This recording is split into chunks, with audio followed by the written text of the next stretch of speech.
अस्सलामुअलैकुम। अगर आपको हमारी कहानियाँ पसंद आती हैं तो प्लीज़ हमारे चैनल को सब्सक्राइब कर लें। शुक्रिया। समंदर की हवा जब कभी कराची की गलियों में दाखिल होती है तो अपने साथ कई लम्हों की नमकीन यादें भी लेकर आती है। ये बज़ाहिर शोर शराबे से उठा हंगामा खीज शहर है, मगर इसी प्रशोर माहौल में हज़ारों खामोश कहानियाँ सांस लेती हैं। सदर की बोसीदा इमारतें, ब्रंस रोड के रंगारंग खानों की महक, कलफटन के साहिलों से टकराती लहरें और लियारी के तंगवों तारीक रास्ते, सब अपनी अपनी जबान में कई दास्तानें सुनाते हैं। इसी शहर के एक आम से मोहल्ले की पुरानी इमारत के तीसरे फ्लोर पर रहने वाला लड़का शायान मिर्जा हर सुबह फज्र के बाद बिल्कोनी में खड़ा होकर सामने सड़क से गुजरती बसों को देखता रहता था। उसकी जिंदगी भी उन्हीं बसों जैसी थी, कभी चलने लगती और रक जाती तो ऐसे लगता जैसे वक्त भी थमसा गया हो। उसका ताल्लुक एक मुतवस्सित घराने से था। वालिद रेलवे में कलरक थे और माँ घरदारी में मगन। इस घर में जो चीज़ सबसे अहम थी वो किताबों की खुशबू थी। सलीके से रखी हुई कुछ किताबें, बिखरे हुए पुराने रिसाले, अखबार और दीवार पर लगी एक टूटी हुई घड़ी। बेज़ाहिर यही उसकी दुनिया थी। ये भी ऐसी ही एक आम सी सुबह थी जब उसकी जिंदगी में पहली बार वो खुशबू दाखिल हुई जो उसके नसीब का रख मोड़ने वाली थी। जामिया के शाबा तारीख में नए दाखिलों का आगाज था। तलबा का हुजूम, शोर, कहकहे और आने वाले दिनों के ख्वाब हर तरफ बिखरे हुए थे।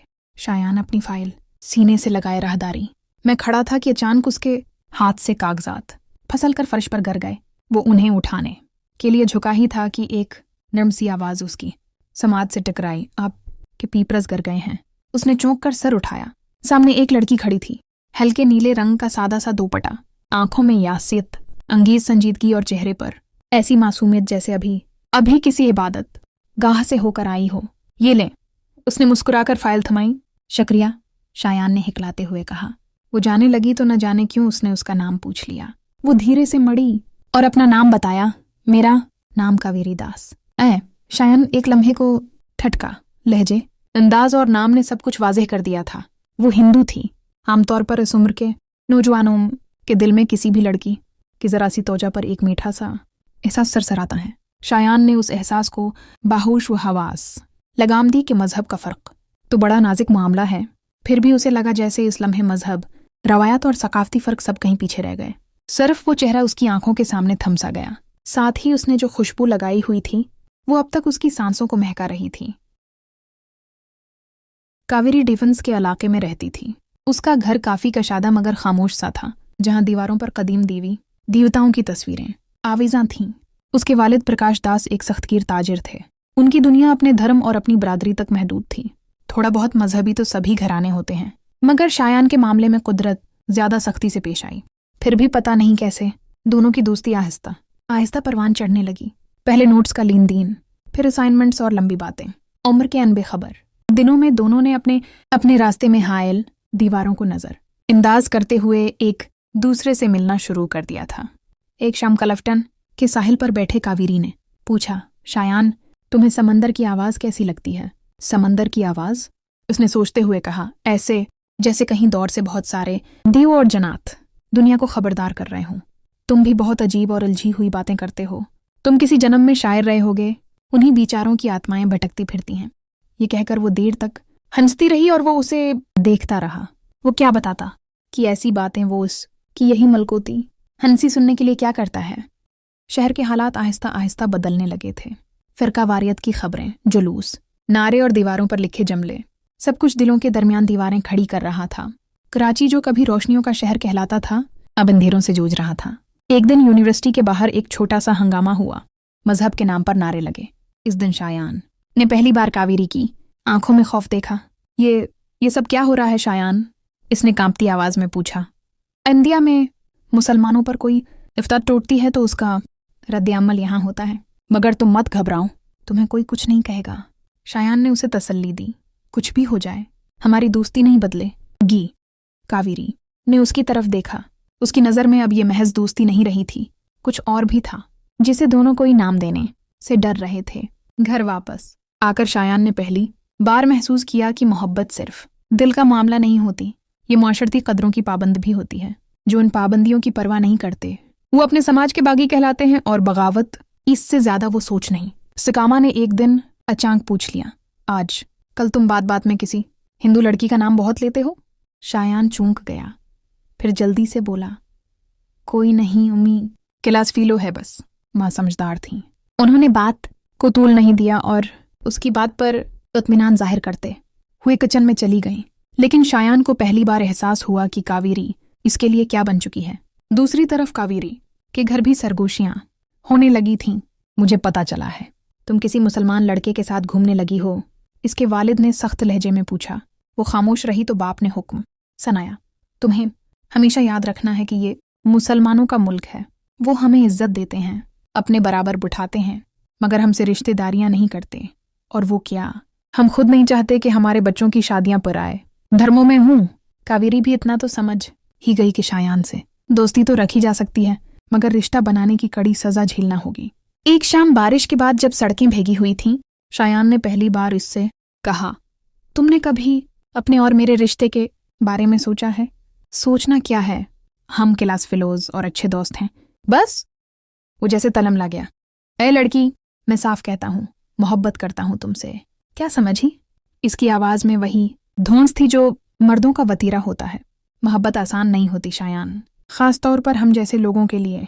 थोड़े से तवक्कुफ के बाद उसने कहा, तो क्या तुम मेरी मोहब्बत से इनकार भी कर सकती हो? इसकी बेचैनी दीदनी थी। नहीं, मैं तुम्हारी मोहब्बत से कभी इनकार नहीं कर सकती, मगर शायान, हमारा अख्तियार सिर्फ मोहब्बत करने तक ही है। उसके आगे हमारे खानदान और हमारे धर्म हमें इजाजत नहीं देते। इसलिए वो समझ गया कि वो क्या कहना चाहती है। इस हकीकत से तो वो खुद भी खौफजदा था, पर मोहब्बत, उसे तो आदत है कांटों में खुलने की।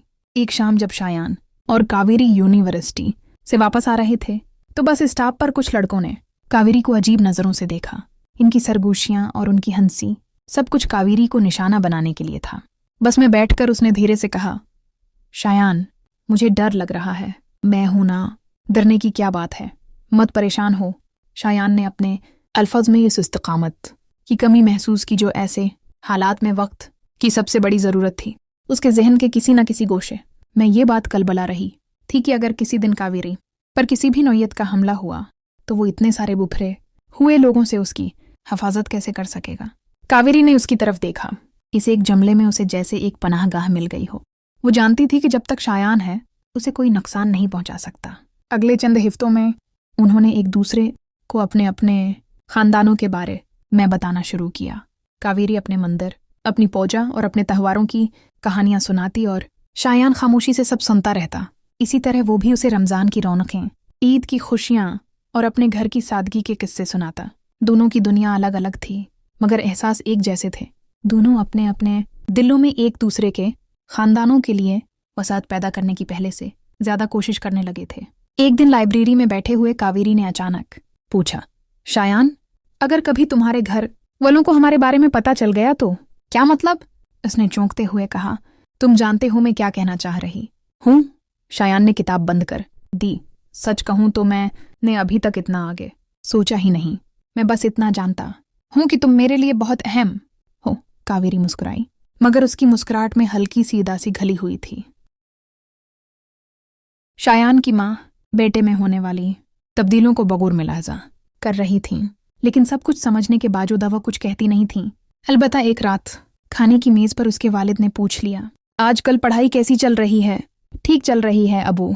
इसने तसल्ली बख्श जवाब देने की कोशिश की। मुझे तो ऐसा नहीं लगता। मैं देख रहा हूँ तुम्हारा फ़ोन का इस्तेमाल पहले से ज़्यादा बढ़ गया है। अक्सर कॉल पर लंबी लंबी बातें होती हैं। शायान घबरू गया। उसका मतलब है इमी ने ज़रूर अबू से ऐसा वैसा कुछ कहा। वो क्लास फेलो हैं कुछ तो असाइनमेंट्स के सिलसिले में है। माँ ने मानी खेज नज़रों से उसकी तरफ देखा, मगर कुछ कहा नहीं। अबू ने भी ज़्यादा बाज़परस की ज़रूरत नहीं समझी, लेकिन उनके तासरात से लगता था जैसे वो उसके जवाब से मुतमईन नहीं हुए। दूसरी तरफ कावेरी के लिए भी घर की फ़ज़ा मुसलसल अजनबी होती जा रही थी। रात खाने के बाद कावेरी के पता ने उसे अपने कमरे में बुलाया और कहा, हमें खबर है कि तुम आजकल किसी मुसलमान के लड़के के साथ ज़्यादा दिखाई देती हो। समझाया था कि अपनी हद में रहना है। कावेरी सहम गई। कौन सा लड़का पापा? मुझसे झूठ मत बोलो, मुझे सब पता चल चुका है। वो खामोश रही। प्रकाश दास की आवाज़ पहले से ज़्यादा सख्त हो गई। याद रखो, हम हिंदू हैं, हमारी अपनी रवायात, अपनी इज्जत है। किसी मुस्लिम लड़के से तुम्हारा रिश्ता करने के बारे में हम सोच भी नहीं सकते। कावेरी की आंखों में आंसू आ गए। पापा, वो सिर्फ मेरा दोस्त है। शुरुआत ऐसी ही होती है, पहले दोस्ती, फिर प्रेम में अच्छी तरह जानता हूँ कि ऐसे रिश्तों का इंजाम क्या होता है। बेहतर है कि तुम अभी अपने पायों रोक लो, नहीं तो क्या पाया। उसने हिम्मत करके पूछ लिया। हमारे पास 2 रास्ते हैं, पहला ये कि तुम्हें यूनिवर्सिटी से उठा लें और दूसरा वो रखे फिर बोले तुम्हारा ब्याह अपनी बरादरी के किसी लड़के से कर दें। अब क्या होगा? कावेरी ने डरते हुए पूछा। अभी कुछ कहना मुश्किल है, वक्त पड़ने पर सोचेंगे और फैसला करेंगे। शायान ने उसे ढलमिल सा इत्मीनान दिलाया, जिससे कावेरी के दिल को जरा सा भी करार नहीं आया। किसी सियासी नवीयत के वाकये ने अचानक ऐसे आग पकड़ी कि शहर के हालात आना फाना खराब हो गए। तमाम तालीमी इदारों को नामालूम मद्दत के लिए बंद कर दिया गया। अब मुलाकातें कम होते, अलबत्ता फ़ोन पर लंबी गुफ्तगू पहले से ज़्यादा होने लगी। फिर हालात कुछ परसुकून हुए तो दोनों मुख्तलफ बहानों से कभी सद्र की किसी पुरानी वर्कशॉप पर, कभी फ्रेजर बाल के बाग में, कभी सी व्यू के किनारे मुलाकातें करने लगे। एक शाम बारिश हो रही थी। दोनों फ्रियर हाल के बरामदे में खड़े थे। बारिश की बूंदें दरख्तों से गर रही थीं। कावेरी ने आहिस्ता से कहा, शायान, तुमने कभी सोचा है हमारा अंजाम क्या होगा? नहीं सोचा और सोचना भी नहीं चाहता, मगर हकीकत से कब तक भागोगे? शायान ने उसकी तरफ देखा। जो भी हो, कोई इस हकीकत को नहीं बदल सकता कि मैं तुमसे मोहब्बत करता हूँ। कावेरी की आंखें भीग गईं। तो क्या हमारी मोहब्बत बस एक किसक बन के रह जाएगी, जो सारी जिंदगी हमारे दिलों में कांटे की तरह छपती रहेगी? अस्सी लम्हे दूर कहीं बिजली चमकी। उसकी गर्ज चमक में शायान को उसकी बात ठीक से सुनाई नहीं दी। तुमने कभी सोचा है कि हमें क्या करना चाहिए? जो तुम कहोगी मैं वो करने को तैयार हूँ। बोलो, क्या करूँ मैं? हमें अपने घर वालों को बता देना चाहिए। एक ना एक दिन तो उन्हें पता चलना न दिन ही है। कावेरी ठीक कह रही थी। दोनों ने फैसला किया कि मुनासिब मौके देखकर अपने घर वालों को इस रिश्ते के बारे में पूरी सच्चाई से बता देंगे। एक दिन कावेरी ने फ़ोन किया तो उसकी आवाज़ कांप रही थी। शायान, पापा ने मेरा यूनिवर्सिटी जाना बंद कर दिया है। क्या? मगर क्यों? शायान की आवाज़ बुलंद हुई, जिसे उसकी अम्मी ने महसूस कर लिया और उसकी बातों पर कान लगा दिए। नहीं, हमारे बारे में शक हो गया है। उन्होंने कहा है अब मैं घर से अकेली बाहर नहीं जा सकती। किसी ने शायद हमें बाहर कहीं मिलते हुए देख लिया और पापा को बता दिया। कावेरी ने अपनी बात पूरी की। शायान के पैरों तले ज़मीन निकल गई। तो अब हम क्या करेंगे? एक दूसरे के बगैर इसी वक्त उसकी अम्मी उसके कमरे के दरवाजे पर आकर खड़ी हो गईं। उसने बात वहीं रोककर इनसे पूछा, आपको कोई काम है उम्मी? बात ख़त्म कर लो तो मेरे पास आना, कुछ बात करनी है। ये कहकर वो चली गईं। दूसरी तरफ सहमी हुई कावेरी कह रही थी, मुझे नहीं मालूम, मुझे डर लग रहा है ये लोग मुझे तुमसे दूर कर देंगे। फ़ोन बंद हो तो शायान देर तक खाली नज़रों से दीवार को देखता रहा। उसे ये भी याद नहीं रहा कि उम्मी ने उसे बुलाया था। उम्मी ने उसे परेशान देखा तो अपनी बात मुलतवी कर दी। वो पूछना चाहती थीं कि फ़ोन पर कौन था और उसने ऐसा किया।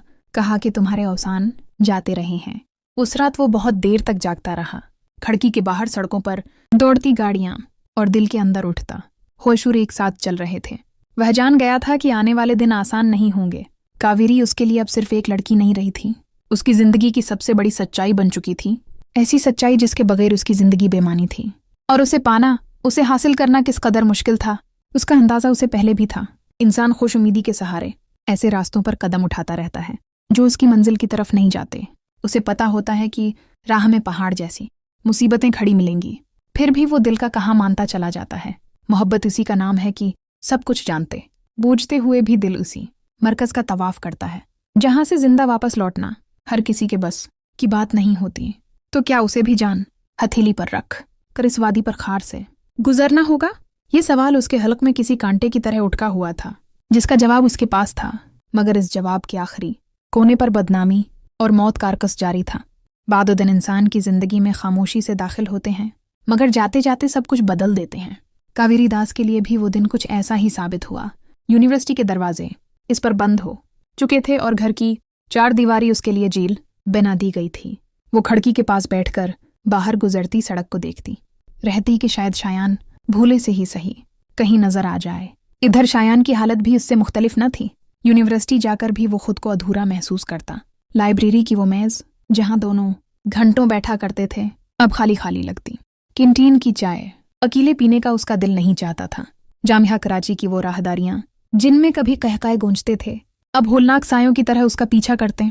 उसने फ़ोन पर कावेरी से बात करने की बहुतेरी कोशिश की, मगर लगता था जैसे उसका फ़ोन बंद कर दिया गया हो। शायान के दिल में अजीब अजीब वसूसे जन्म लेने लगे। वो सोचता क्या सब खत्म हो गया? क्या वो अब कावेरी को कभी नहीं देख सकेगा? क्या उसकी मोहब्बत शुरू होते ही अपने अंजाम को पहुंच गई? बिलाखिर एक शाम वो बेचैन होकर डिफेंस की तरफ निकल गया और कावेरी के घर के करीब जाकर दूर से बंगले को देखता रहा। गेट बंद था और लान में खामोशी फैली हुई थी। इसी घर के किसी कमरे में उसकी जिंदगी को महबूस करके रखा गया था। क्या वो इतनी दूर आकर भी अपनी कावेरी को देखने से महरूम रहेगा? दिल में एक हुक सी उठी और इसी पल उसकी नजर बलकोनी पर पड़ी। हल्की सी रोशनी के पीछे एक साया सा नजर आया। उसका दिल जोर जोर से धड़कने लगा और उसने बेचैन होकर इस साये की तरफ हाथ हिलाया। जाने उसे क्यों यकीन था कि वो कावेरी ही है जो इसकी आमद की उम्मीद में किसी अल्हामी कैफियत से जान चुकी है कि उसका शायान इससे मिलने आया है। बहुत देर तक वो इधर उधर मंडलाता रहा।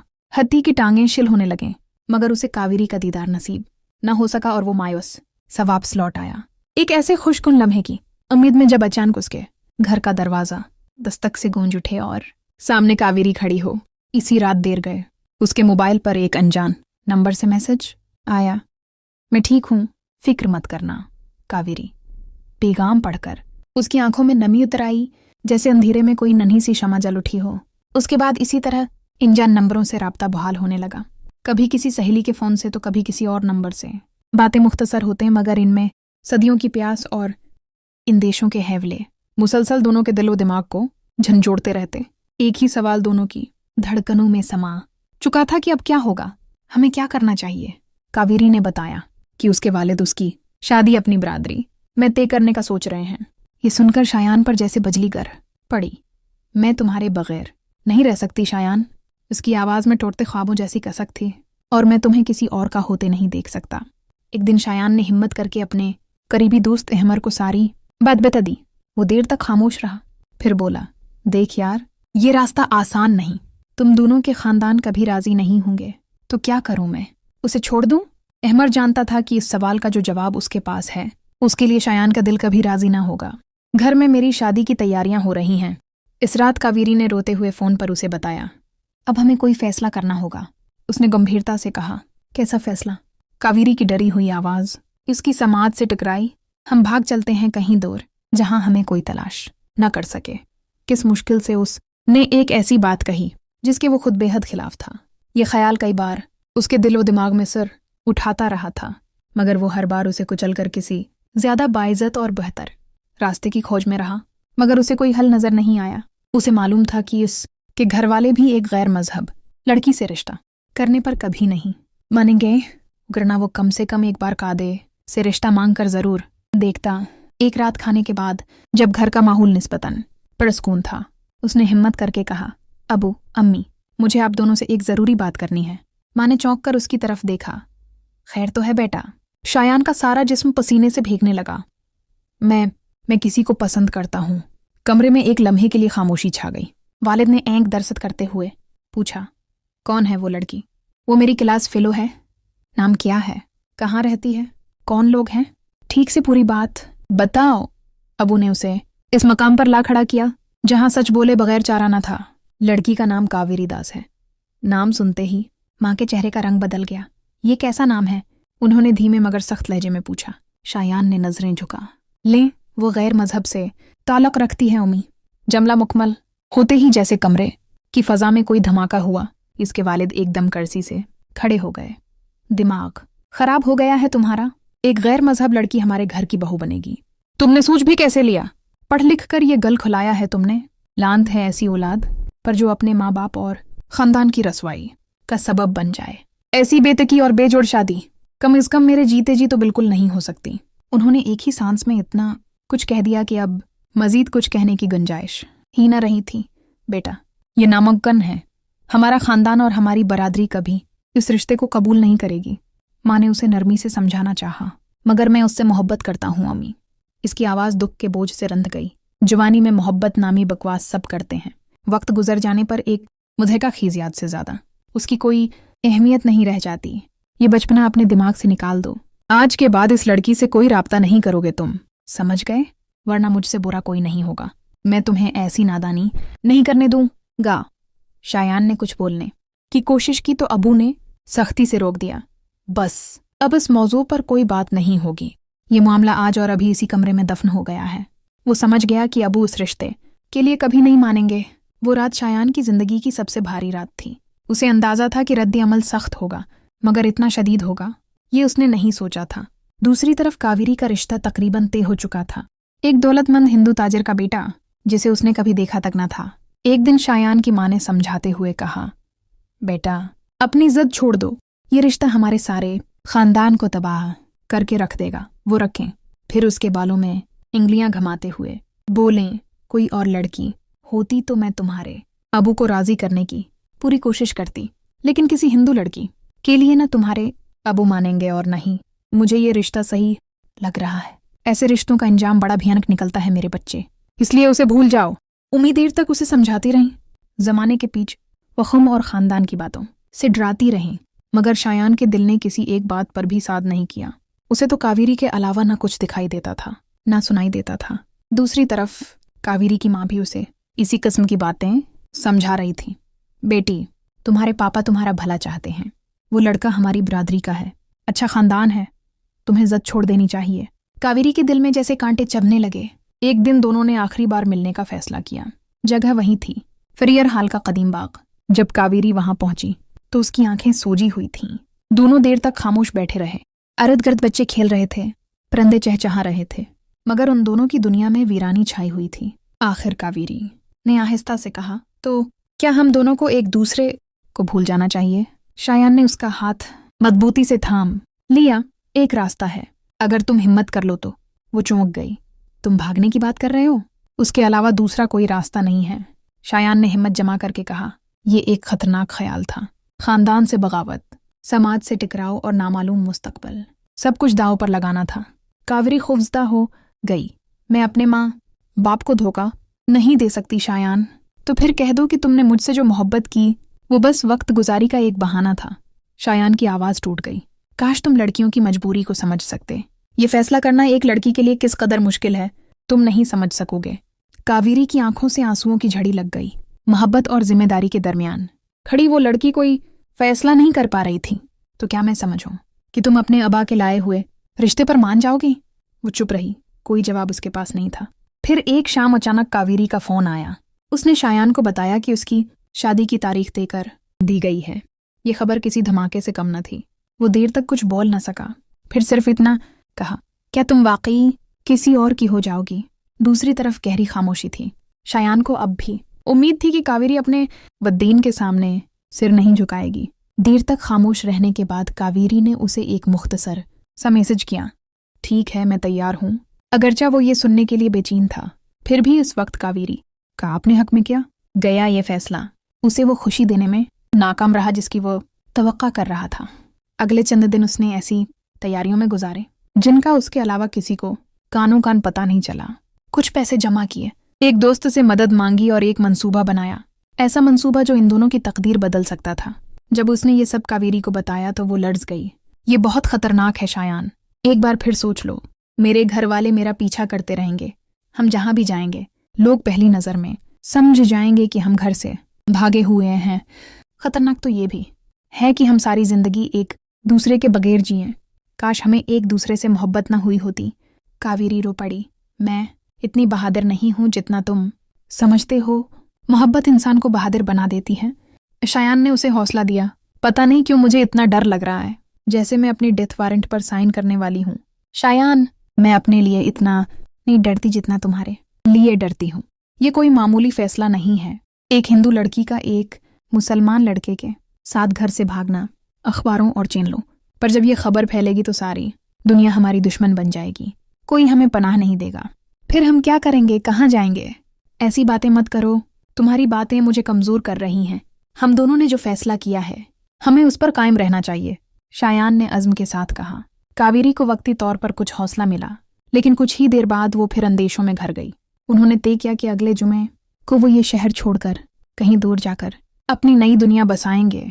मगर ये कहीं इन के हलक में कांटे की तरह फंसा हुआ था कि आखिर वो जाएंगे कहाँ। उसने यूनिवर्सिटी जाना छोड़ दिया। वो घर से यूनिवर्सिटी के लिए निकलता ज़रूर था, मगर यूं नहीं मुख्तलिफ जगहों पर बैठकर वक्त गुजारता और फिर घर आ जाता।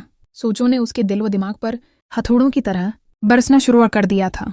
उसने दोस्तों से मिलना कम कर दिया और ज्यादा वक्त अपने कमरे में बंद रहने लगा। माँ उसकी हालत देखकर परेशान हो जाती। बेटा, क्या हो गया है तुम्हें? खाना भी ढंग से नहीं खाते, सूते भी नहीं हो। वो सिर्फ इतना कहता, कुछ नहीं अम्मी, बस तबीयत कुछ ठीक नहीं है। मगर माँ का दिल जानता था कि बेटे को मोहब्बत का रोग लग गया है। वो चाहते हुए भी उसके दर्द की दवा नहीं कर सकती थी, इसलिए मुसलसल दुआ करना और पढ़ पढ़कर इस पर फूंकना ही उनके बस में था, जो वो कसरत से कर रही थी। कावेरी के वालिदैन अब भी उसकी निगरानी कर रहे थे। वो घर के हर कमरे में कैमरों और मुलाजमीन के जरिए उसके हर राबिते पर नजर रखे हुए थे। कावेरी के लिए बाहर निकलना तकरीबन नामुमकिन हो गया था। वो शायान से बात करने के लिए तरसती रहती, मगर उसे मौके ना मिल पाता। ये सोच उसे खाए जा रही थी कि वो घर से कैसे निकलेगी, जबकि शादी का दिन आंधी तूफान की तरह उसकी जिंदगी को उड़ा कर ले जाने के लिए बढ़ा चला आ रहा था। शायान को ये परेशानी लाहिक थी कि कावेरी से किसी भी शक्ल में राब्ता नहीं हो रहा था और उसने ट्रेन की टिकटें भी बुक करा ली थीं। बहुत सोच विचार के बाद मजबूरन इसने कावेरी की क्लास फेलो और दोस्त नेहा से मदद मांगने का फैसला किया। इस दिन वो नेहा को सारी यूनिवर्सिटी में तलाश करता रहा, मगर वो छुट्टियों पर थी। उसने नेहा को फ़ोन करने के लिए जैसे ही मोबाइल उठाया, सामने से उसका दोस्त अहमर आता दिखाई दिया। शायान ने जल्दी से फ़ोन काट दिया और अहमर ने पूछा, क्या बात है, क्लास नहीं ले रहे हैं? पूरे यार, जामिया की हालत तुम भी जानते हो।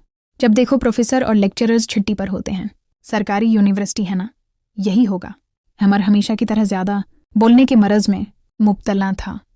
तो मुझे काफ़ी परेशान लग रहा है, मुझे बता अगर कोई मसला है तो। इस वक्त शायान जिस जहनी कैफियत में था, उसने अहमर को एतमाद में लेकर सारी बात बता दी।